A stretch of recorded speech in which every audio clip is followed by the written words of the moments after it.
What is going on, FA Nation? John Impemba here with Howard Bender. Welcome in to the Fantasy Alarm Betting Playbook for NFL Week 4. I don't know, Bender's got the laughing fits here. I got no heads up. I was like, I'm ready whenever you are. And the next thing I know, boom, you said ready to go.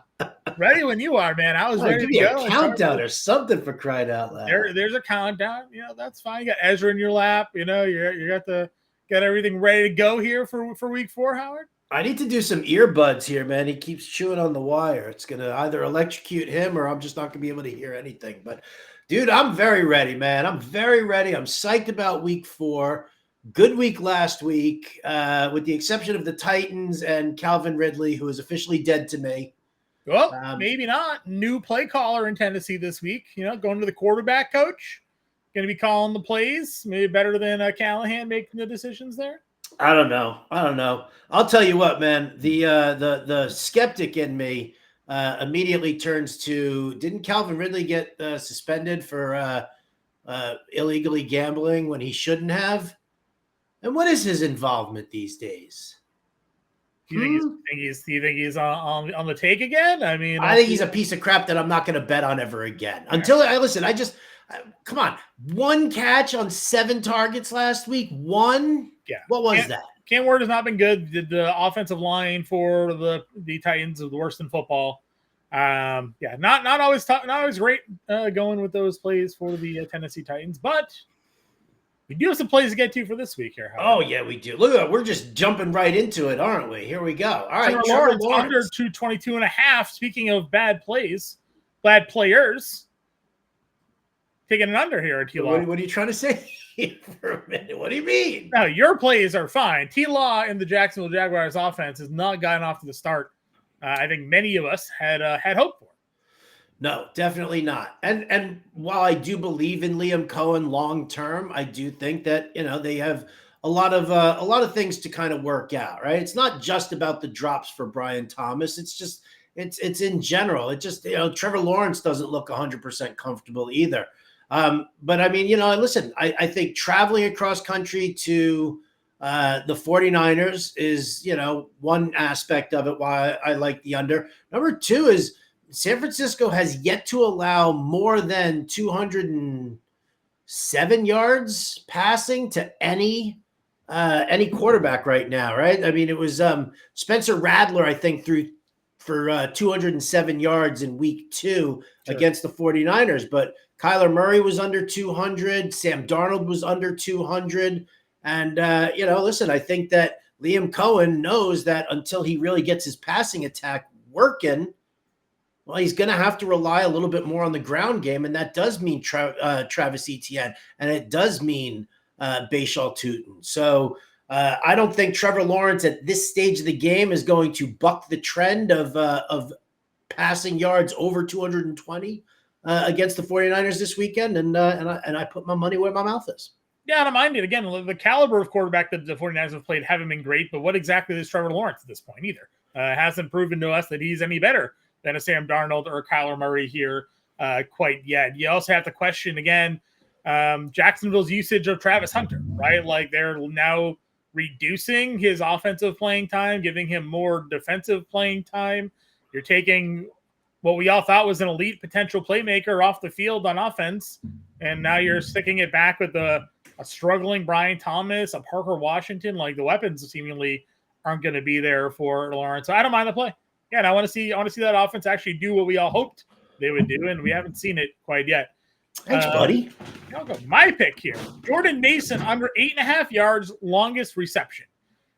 This one here, I saw the line, and I immediately put it in my cards and all my articles here this week. It's one of my favorite plays of the week. Because this is just a player that's not generally involved in the passing game. He had 0 targets last week. He had 2 catches for 8 total yards in week 2. And in week 1, he had 1 catch for like 3 yards. If you go back to last season, he had 11 total catches on 14 total targets. Only 3 times did he have a long catch of more than 8.5 yards.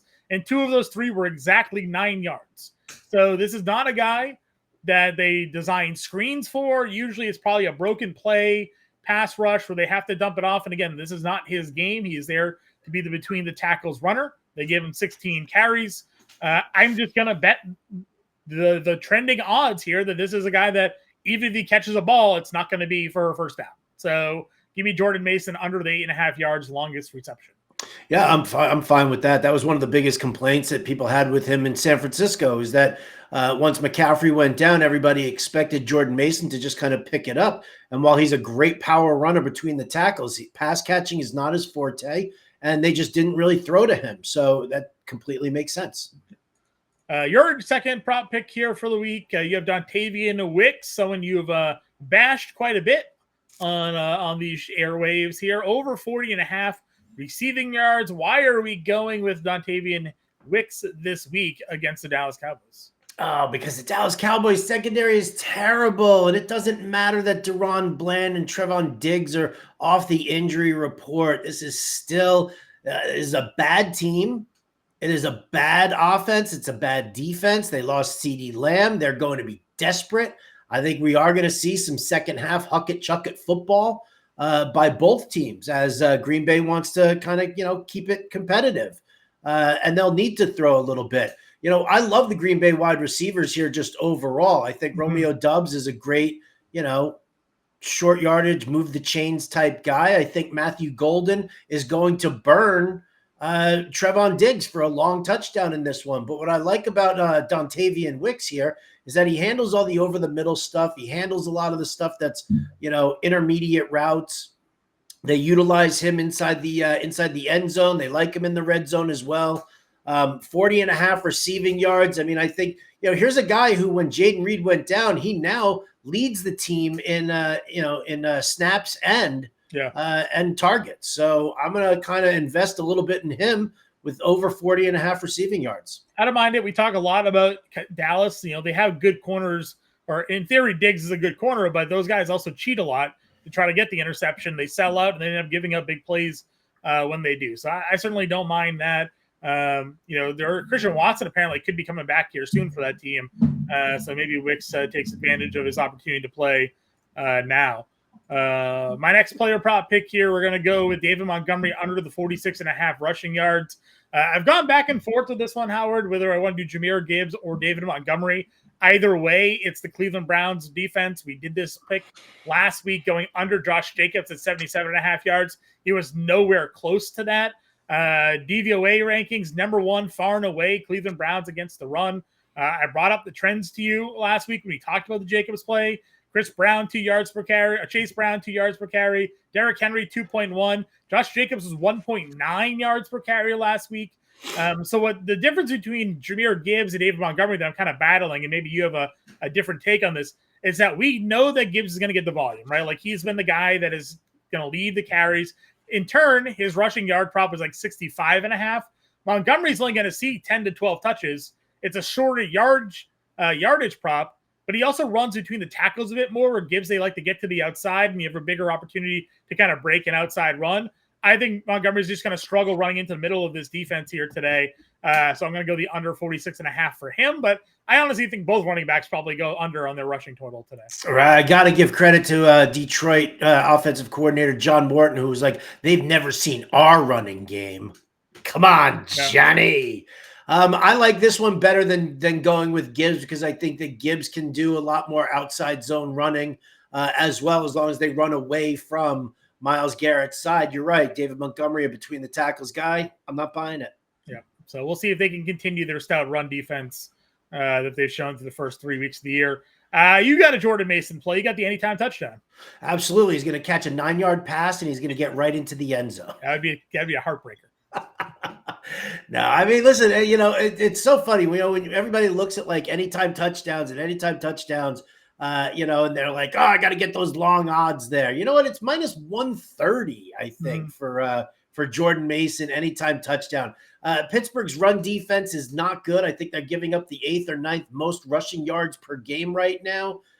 They've given up 4 or 5 rushing touchdowns already on the season. I mean, this is a defense that is normally rock solid. We've always played the Steelers defense at home in DFS, but right now they're built for pass rushing. They're not built for run stopping. And I think Jordan Mason finds his way in as the lead back in Minnesota. Aaron Gobra. I like it. Again, no real arguments here. 16 carries last week, going to be their main guy. And, the Steelers would have given up a couple of rushing touchdowns last week if not for all the fumbles in New England. I'm going Josh Karty over 1.5 field goals made here. He had 4 field goals last week against the Eagles. He had 2 the week before that, 6 total in 3 games. Maybe Indy's actually good. Maybe their defense is actually good. We know that the Rams here at home, they have some playmakers. Devontae Adams looks like he's going to suit up, even though he's questionable. Kyron Williams is an inefficient runner, but they do ground the ball a lot with him. And Puka Nacua has obviously been fantastic. But if the Colts defense is actually legit, there's a good chance that they can stall some drives out here where the Rams are actually capable to move the ball over the halfway field there. And just the fact that the Rams are willing to kick field goals, to me, I like the Karty over 1.5. The Rams are 3.5 point home favorites here in this one too. So kind of lends to maybe thinking a field goal game with this one. So Karty, 1.5 field goals for me. I like it, man. I like it. Good kicker prop. I usually save my kicker props for Will Lutz, but you know what? Considering they're playing Cincinnati this week and he'll probably just, score touchdowns, I like the Karty prop. Yeah, you can go Riker too in that Minnesota game if you want. 2 field goals in each of the first 3 games, including a 50-yarder in each one. So big leg for Riker if you think Carson Wentz stalls out. Can we talk, by the way, about how the new kickoff rules absolutely suck, and that ended up costing me the under on Monday Night Football or Thursday Night Football? I mean, you missed the under. I had it at 43.5. What did you have it at? 42? No, it was 43. No, not the under, the spread. I had I had the Cardinals plus 1.5. I had the under hit, but I had Cardinals plus 1.5 there. I mean, it was I thought that game was going into overtime and it was going to give me a much more of a fighting shot. But I mean, you're kicking it outside the landing zone, and it's automatically to the 40. Yeah. Yeah, blame what's his face there, the coach for the Cardinals, telling him to squib it instead of doing his usual kicks. I don't know if you saw the stats, but they had pinned him deep in the kickoffs all previously with the regular. He just barely missed the landing zone too, right? I mean, it bounced like less than a yard away, in front of it. Terrible. Minnesota Vikings minus 2.5 is what you got here. For your Yes, I do. Yeah, I mean, listen. All right, so I got some numbers for you here. Mm-hmm. Vikings under Kevin O'Connell, 12-4 straight up, 10-4-2 against the spread in non-conference games. They also happen to be 9-1 straight up and 6-1-3 against the spread in games with totals between 35.5 points and 42 points. Meanwhile, the Steelers under Mike Tomlin, 1-2 straight up, 0-3 against the spread on neutral fields. So we're going to Ireland. Pittsburgh is technically the home team, but I'm sorry, it's just not going to work that way. I mean, listen, overall, I just think the Vikings are a better team. I know that we're dealing with Carson Wentz, but he's getting Jordan Addison back. He's going to utilize his weaponry. Joey Porter Jr. will play. He still isn't going to handle Justin Jefferson all by himself. He's not going to be able to. So I'm looking at this situation here. I don't love Aaron Rodgers. I do love this Minnesota defense. They're not going to put up, 2 defensive touchdowns again this week. But, I mean, listen, I'm not buying into Aaron Rodgers being a resurgent Aaron Rodgers. Give me Minnesota, lay the 2.5 and feel good about it. Yeah, I like it. It's fine by me. Again, getting the Steelers just really have not looked good. They should have probably lost to the Patriots by a couple of scores last week, if not for all the fumbles, which, again, they caused, but self-inflicted also by New England. For me here, I'm going Chargers minus 6.5. I took the Chargers home favorites last week. They did not disappoint against the other Broncos. Denver, they were able to manage to pull that one out. Now they go on the road in New York against the Giants. Jackson Dart making his debut. I just think that's going to be a little bit too much for the rookie. The Chargers defense is playing really well. Their offense is firing in all cylinders here. Giants can't stop the run. Marion Hampton looked good last week against Denver. I'm just going to take the points here. I think the Chargers clear by a touchdown. As our next slide will say, I also like the under in this game. Yeah, man. I mean, listen, I think it's going to be a very, I think Jackson Dart can start the game really well, but then all of a sudden, like once Harbaugh and Roman start making the the adjustments and we get rid of the the rah. I know on the the Fantasy Alarm Twitter account, the Jackson Dart being held up like Simba. Yeah. I mean, there's definite excitement here, and this is like, this is the beginning of a new era for the Giants football. It's also how Brian Daboll is desperately trying to save his job. So I just think, you're running into a much better coaching staff. You're running into a much better team.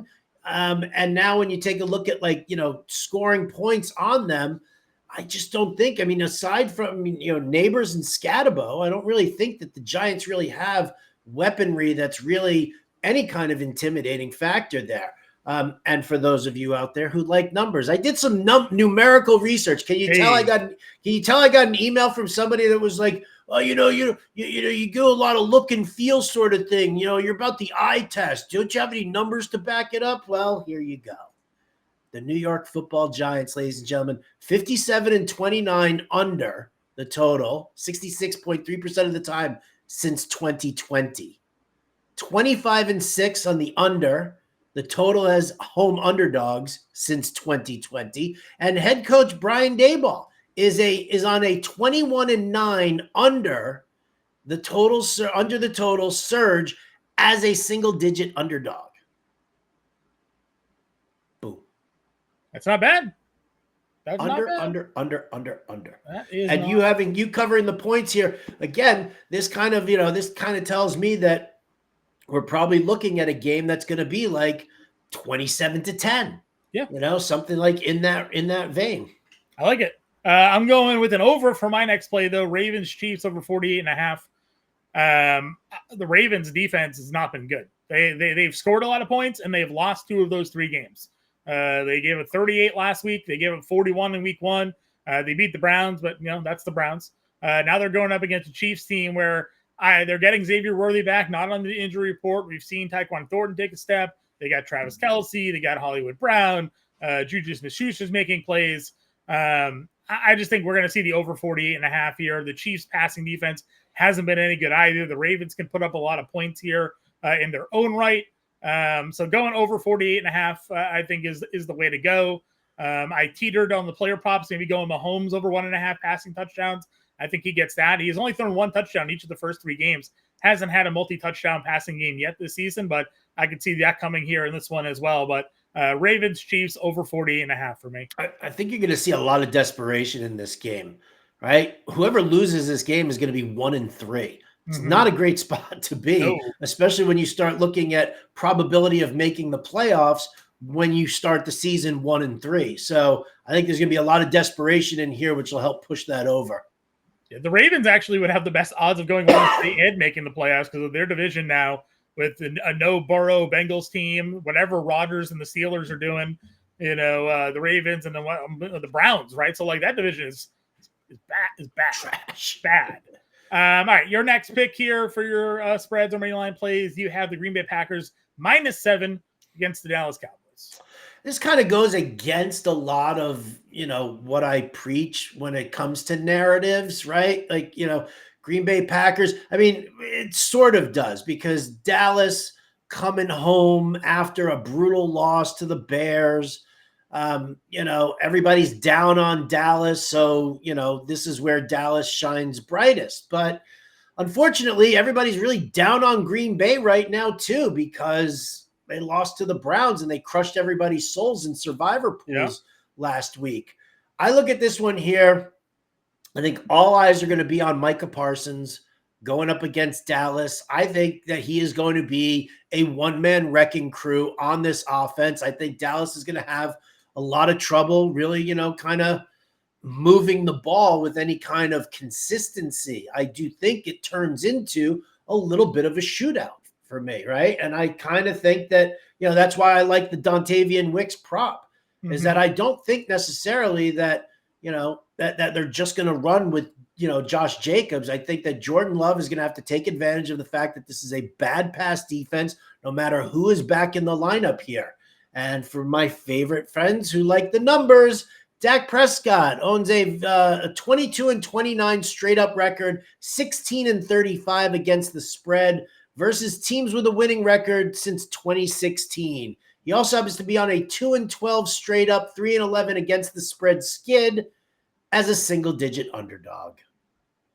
Home teams on Sunday Night Football, John, coming off a loss in their last game. They're just 14-22 straight up, 14-21-1 against the spread in their last 36. Wow. Not bad. Again, I think this is a spot also where you're going to see like Micah Parsons just play a massive role in this game and just probably get after, this Cowboys, cause a turnover, a strip sack, and something like that ends up making it like a 10-plus point game here in the Green Bay favor. So I don't mind that play. My last play here, I've kind of been a homer carrying the water for the Bears this season.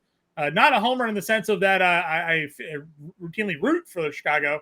I just think that Ben Johnson and this team is going to be better than we've seen. They went out and had a really good game last week. I think they carry that over. They're going into Las Vegas. They face the Raiders, who not a good football team so far this year. They're getting 1.5 points on the road. I think this offense for Chicago is going to outscore this Raiders offense this week. So I'll take the 1.5. No problems with that at all. And I think we see the Bears start to go on a little bit of a run here. I am not on the same side as you on this one here. I'm not. I'm actually I was very surprised to see that the Raiders were favored in this one, and I kind of feel like it's one that I might investigate simply because everybody's praising Caleb Williams right now. It wasn't just beating up Dallas last week. It's the fact that he's been rock solid for the first 2 weeks of the season also, right? So first 3 games, he's been a fantasy darling for a lot of people. Ben Johnson, this offense is humming now. It's firing on all cylinders. The Raiders can't seem to get out of their way. Like, I'm kind of in on Ashton Genty a little bit in this week, and I'm kind of in on the Raiders maybe in this game. So I'm against you on this one. John, I would absolutely love and adore it if you were right, because then you could buy me drinks and stuff. Sure. So those are our money line and total bets for week 4. We gave you our prop bets already there as well. You can go back and make sure you watch that. If you missed it, tune it back. We're not live, but you never know. Better, you never know. People jump in the middle. Click on the tags and see where we're at on the show. Week 4 in the books. Got any final thoughts? Words of advice? I'm desperately scrolling around trying to find if there's a tackle monster prop for Micah Parsons here, but I don't see. Yet. I would go the sacks. You got a sack defensive prop. The only thing that I see are safety or sack specials, both teams to record a defensive sack. That's garbage. Oh, I mean, that's probably very likely. I want to see, yeah, I know, but I want to see what happens I want to see what Micah Parsons tackle prop is sitting at. Okay. Well, usually they'll put those up probably on Saturday. So Johnny, I want it now. Well, tune into the Fantasy Alarm Show on Sunday morning, right? You and Coop on Sirius XM. Maybe you'll give it out there. If not, maybe Coop and I will give it out here at 11 a.m. when we do the Game Day Live show, 11 to noon. Appreciate you all tuning in. Good luck in your week 4 bets, everybody. We'll catch you later.